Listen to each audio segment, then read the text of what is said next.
Hello guys, नमस्ते जी। Welcome back. एक बार फिर से स्वागत है आप लोगों का मेरे अपने चैनल निशा व्लॉग्स में। और आशा करती हूँ आप सब बहुत अच्छे होंगे, बहुत बढ़िया होंगे। और जी अभी बज रहे हैं सुबह के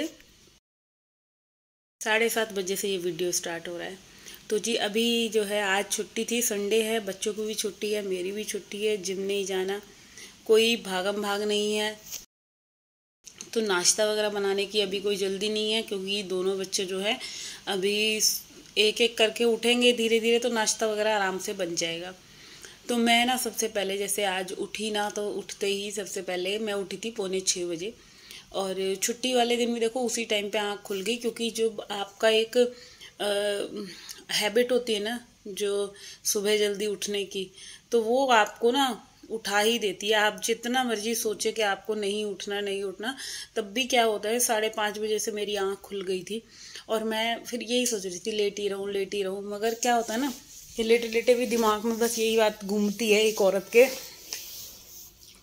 कि इतने सारे काम है, चलो उठ ही जाती हूँ, कुछ ना कुछ तो निपटाऊंगी, इधर की क्लीनिंग या उधर की क्लीनिंग, तो ये सारे काम मैं ख़त्म करूँगी। मगर क्या है, क्योंकि हम औरतें ना जब आँख खुल भी जाती है ना, तो इसी टेंशन में रहती हैं कि भाई उठ के बहुत सारे काम है, छुट्टी का दिन है, अगर धीरे धीरे भी काम स्टार्ट होगा तो फिर सारे काम ख़त्म होंगे।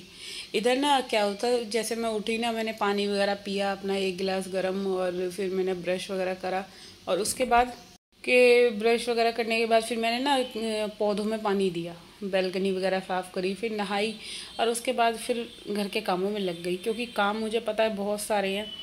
तो रात को ना मैं लेकर आई थी करेले और भिंडी। तो आज दोनों ही चीज़ें बनानी थी। करेले तो मैंने रात को ही कट करके ना नमक लगा के रख दिया था, जो कि उसकी थोड़ी बहुत जो कड़वाहट होगी नमक से मर जाएगी, और थोड़ी देर मैंने धूप में भी रख दिया।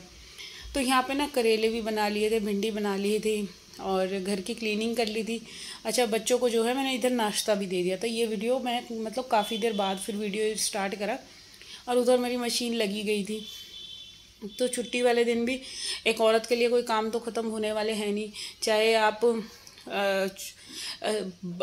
पूरा हफ्ता आप जो है काम अच्छे से कर रहे हो, और एक दिन अगर नहीं भी करोगे तो काम आपको उतने ही दिखने हैं, कोई भी काम मिस नहीं होने वाला। संडे वाले दिन भी देखो नाश्ता बनना ही बनना है। तो बच्चों को पराठे बना के दिए थे मैंने, भिंडी की सब्जी थी ना, जो मैंने भिंडी बनाई थी, और भिंडी तो बच्चों को वैसे भी मेरे बहुत।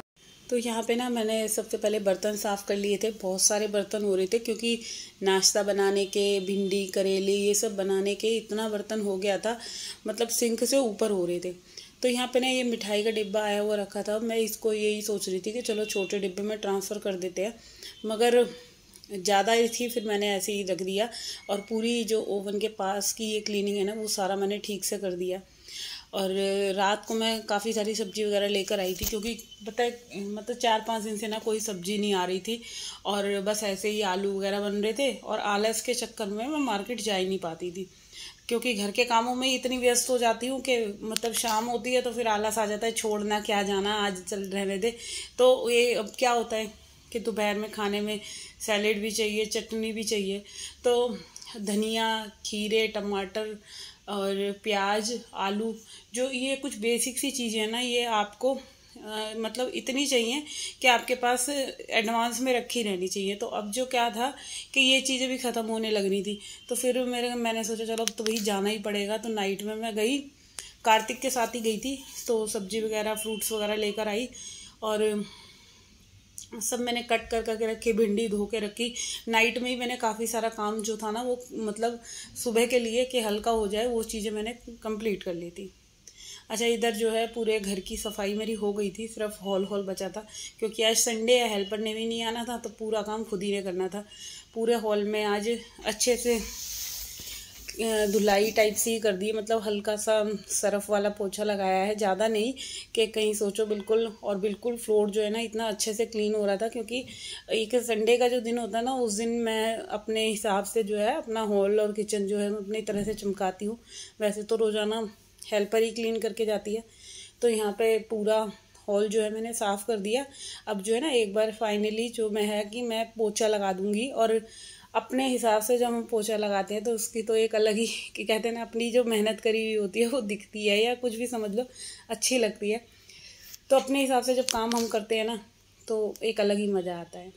अच्छा, इधर जो है पूरा काम मेरा अभी फ़िलहाल जो पूरा कंप्लीट हो गया था। घर बिल्कुल साफ़ सुथरा हो गया, सारी चीज़ें A to Z हर एक चीज़। बच्चों ने नाश्ता कर लिया था और मैंने 2-3 पराठे ना फिर एक्स्ट्रा सेक लिए थे। 10 साढ़े 10 बजे इन्होंने नाश्ता करा था ना, फिर मैंने कहा अब दोपहर में मैं क्या ही रसोई गंदी करूँगी, तो मैंने 2-3 पराठे एक्स्ट्रा सेक के रख दिए कि बच्चे खाएंगे तो खा लेंगे, क्योंकि बच्चों के पापा को तो आज कहीं जाना है तो उनका खाना तो बनना ही नहीं था। हम तीनों जने थे तो मैंने अपना और बच्चों का मतलब सेक के ही रख लिए। और पूरा किचन साफ़ हो गया, पूरा घर जो है एकदम चमका दिया था मैंने पूरी मेहनत से। और जब सारी चीज़ें साफ़ सुथरी हो जाती हैं तो वही एक अलग ही वाइब आती है ना, सफाई करने के बाद अच्छा लगता है खुद को कि हाँ मेरी जो मेहनत है वो एकदम अच्छे से क्लीन हो गया था पूरा घर, छुट्टी वाले दिन भी। और यहाँ ना 12:30 बजे का टाइम हो गया था, 12:30 बज गए थे, क्योंकि एक एक रूम की डस्टिंग क्लीनिंग करते हुए किचन में भी बहुत सारा टाइम लग गया था मेरे को। सही बताऊं 1.5-2 घंटा लग गया था। सब्जियां बनाई दोनों, आटा गूंदा, नाश्ता खिलाया, फिर बनाना शेक बनाया इसके पापा के लिए और डुगू के लिए। कार्तिक ने तो कॉम्प्लेन वाला दूध ही पिया था तो वो उसका अलग बना था। और इतने सारे बर्तन हो गए भाई, पूरी सिंक भर गई, तो कम से कम आधा घंटा तो मुझे बर्तन साफ़ करने में ही लग गया था। तो इधर जो है पूरा मैंने क्लीनिंग कर ली, झाड़ू पोछा सब हो गया। और एक एक चीज़ों को जब साफ से आप खुद देख सकते हो ना, फ्लोर कितना अच्छा चमक गया है। और जब इस तरह से मेहनत होती है ना, तो अब ये 3-4 दिन तक तो फर्श साफ रहने वाला है। अगर बच्चे गंदा नहीं करेंगे फिर तो हेल्पर चाहे अब जैसे मर्जी पोछा लगा दे, मगर अच्छा लगा लिया है, एक तरफ से अपने आप को सेटिस्फेक्शन हो गया है। अब जो है मैं जाऊँगी बालकनी की तरफ। यहाँ पे ये कपड़े मैंने अभी अभी धुले थे, क्योंकि सुबह से मशीन लगी हुई थी। बेडशीट वगैरह भी आपने देखा, मैंने मम्मी जी वाले रूम की बेडशीट उतार दी, सारी डस्टिंग वगैरह उस रूम की भी सही से कर दी थी। और जो था कि बालकनी वगैरह सारी मैंने सुबह ही साफ़ कर दी। अब जैसे गर्मी का टाइम है ना, तो भाई 2 दिन या 3 दिन से ज़्यादा तो चद्दर चलती ही नहीं है और एक अलग ही धूल मिट्टी सी दिखने लग जाती है ना। अब यहाँ पे जो है ना, मैं सारे डस्टिंग वाले कपड़े जो है ना इन सबको धो दूँगी, क्योंकि सर्फ का पानी ना मैंने पहले ही घोल के रख रखा था। तो इसी में ही मैंने सारे फिर जो भी डस्टिंग के कपड़े थे ना सारे डिप कर दिए थे। और जैसे डुगू की स्लीपर्स हो गई, जो भी बच्चों की इनकी स्लीपर्स होती हैं उनको भी मैं रोज़ाना ही वॉश करती हूँ, क्योंकि भाई जब तक चप्पलें साफ़ नहीं होंगी या पोछे साफ़ नहीं होंगे तो घर फिर कैसे ही साफ़ दिखने वाला है। और धूप इतनी तेज़ हो गई थी ना कि मतलब 1 घंटे में सारे कपड़े सूख गए थे।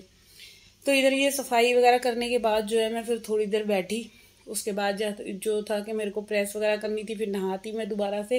फिर नहा धो के जो है मैंने दोपहर में 1-1.5 घंटा करा रेस्ट, क्योंकि आप सुबह से उठो फिर थकान तो हो ही जाती है। और इतने सारे काम करे ना, और काम करने के बाद इतनी थकान नहीं हुई जितना कमरे में बैठ गई और इनके साथ बच्चों के साथ इनकी मतलब दोनों की लड़ाइयाँ सुन सुन के। चाहे कहने को दोनों बड़े हैं, मगर छोटे बच्चों से भी ज़्यादा गंदी लड़ाई लड़ते हैं। तो इन दोनों के साथ ही बस पूरा दिन फिर ऐसे ही निकल गया घर का। छुट्टी वाले दिन काम वाम ख़त्म करके और अभी प्रेस करने, मशीन भी लगानी है मेरे को, सिलाई मशीन, क्योंकि कुछ ना कपड़े जो है डुगू के जो लोअर वगैरह है ना वो उधड़ रहे थे, तो उनकी भी सिलाई करनी है। तो यहाँ पे जो है आपने देखा मैंने सारे डस्टिंग के कपड़े जो है ना सारे जो है धो धो के डाल दिए हैं। और अभी ड्रायर क्या वो वाली मशीन तो ख़राब हुई पड़ी है, तो ड्रायर तो कुछ होना ही नहीं है। तो बस यहाँ पे जो है पोचे वगैरह को धो देती हूँ और अच्छे से इनको सुखा दूँगी ग्रिल पे। तो यहाँ पे जो है ये मेरा ये सारा काम जो है ख़त्म होगा। अच्छा, जो ये मैजिक मोप है ना, ये इसमें सरफ लग रहा था। इससे मैंने क्या करा, जो पूरी बैल्कनी थी ना यहाँ पे भी पूरी बैल्कनी को जो है ये क्या होता है, जैसे ये छज्जे के चारों ओर की जो किनारियाँ है ना, इन पे भी ना हल्की हल्की सी अगर 10-15 दिन में आप सफाई सही से ना करो तो किनारी जो है आपके फ्लोर की काली होने लग जाती है। और यहाँ तो वैसे भी क्योंकि लॉन्ड्री एरिया है, मशीन का पानी निकलता है। अभी तो खैर मशीन चल ही रही है, 6-7-10 दिन होने को आ रहे हैं शायद, तो पोछे वगैरह का पानी भी डालते हैं। मगर जो क्या है कि ये जो मैजिक मोप है ना, इसकी किनारियों पे मैं इस तरफ वाला मैजिक मोप घुमा देती हूँ अच्छे तरीके से, तो कभी भी ना मेरी ये जो किनारियाँ हैं कभी काली नहीं पड़ती। इसका ये फ़ायदा होता है कि सारी चीज़ें बिल्कुल साफ़ रहती हैं। और किनारी जब काली होने लग जाती है ना, तो भाई इतनी गंदी लगती है, ऐसे लगता है कि हमने क्या ही मतलब सफाई कर रखी है। तो आप देख सकते हैं मैंने पूरा घर साफ़ कर लिया था। ये मैं आपको फाइनल लुक दिखा रही थी कि घर साफ़ होने के बाद भाई कितना अच्छा लगता है, एक अपने आप को ये कितना सेटिस्फेक्शन सा लगता है कि चलो जो भी है, कुछ भी है, कितना भी टाइम लगा, कितनी भी मेहनत लगी, बट इसके बाद जो है घर हमारा इतना नीट एंड क्लीन, चमकता हुआ, साफ़ सुथरा दिखता है। तो बस यहाँ पे जो है मैं अब करूँगी अपनी इस वाले वीडियो का ही एंड। और जी, अगर आप लोगों को मेरा वीडियो अच्छा लगा है, मेरे प्यारे प्यारे सब्सक्राइबर्स को, और तो आप लोग शेयर भी कर सकते हैं। और यहाँ पे ये देखो, ये सो गया है, इनको मतलब मैंने कह दिया मैथ की रिवीज़न कर ले, तो महाराज जी ज़मीन पे लेट के सो गए हैं कि मैं कमरे में भी नहीं जाऊँगा, यहीं पे सो जाऊँगा। तो ये पढ़ना ना पड़े इसके लिए सो गए। और यहाँ मैंने प्रेस करने वाले कपड़े रख रखे हैं, तो बस इनको प्रेस करना है मुझे, और इसके बाद मेरा काम पूरा कंप्लीट हो जाएगा।